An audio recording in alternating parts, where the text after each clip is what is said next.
Cela fait 2 semaines que le petit Émile s'est volatilisé au Vernet. Les journalistes de Paris Match se sont notamment interrogés sur les premières heures de recherche acharnées dans le village et ses alentours.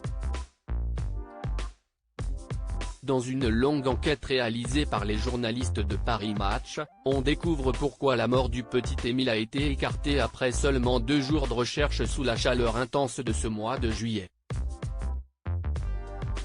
Pendant les 48 premières heures qui suivent la disparition, des battues sont organisées avec plus de 800 volontaires qui se relayent aux côtés des pompiers, des gendarmes et de la sécurité civile. 2 hélicoptères, dont l'un équipé d'une caméra thermique, ainsi que des drones, survolent la zone. Tout est scruté, y compris les bottes de paille qui sont fouillées au détecteur de métaux. Et pour cause, Émile portait des boutons en fer. 10 chiens de Saint-Hubert ont aussi reniflé chaque pierre, précisent les journalistes.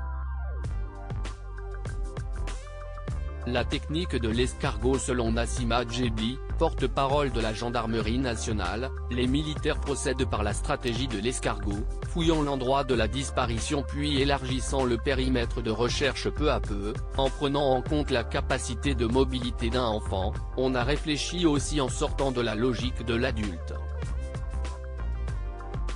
Un enfant de 2 ans peut trouver une solution, mais ce ne sera pas notre raisonnement à nous. On a des gendarmes qui travaillent dans les maisons de protection des familles et ont l'habitude de la psychologie des enfants.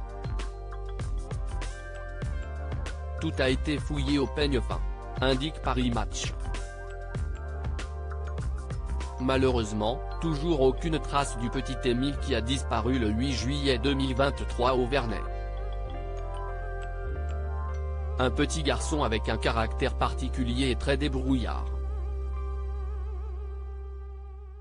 Je suis persuadé qu'il n'est plus dans le village. On a fouillé 97 hectares de terrain, a également confié un gendarme au journal.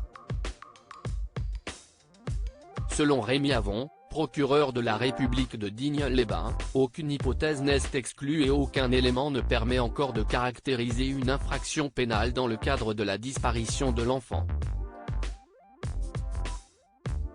L'enquête se concentre sur l'étude du bornage téléphonique de tous ceux qui auraient pu traverser la zone au moment de la disparition, sur les fouilles des maisons et des véhicules du hameau et sur les auditions des témoins, conclut l'article.